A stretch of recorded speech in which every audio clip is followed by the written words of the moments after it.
Yeah. The control block is here. You press it for 3 seconds.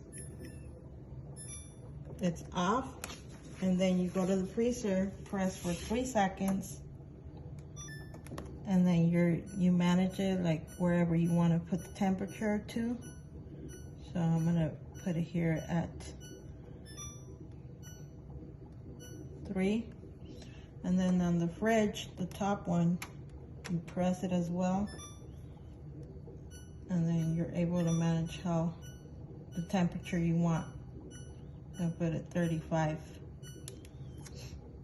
And that's it.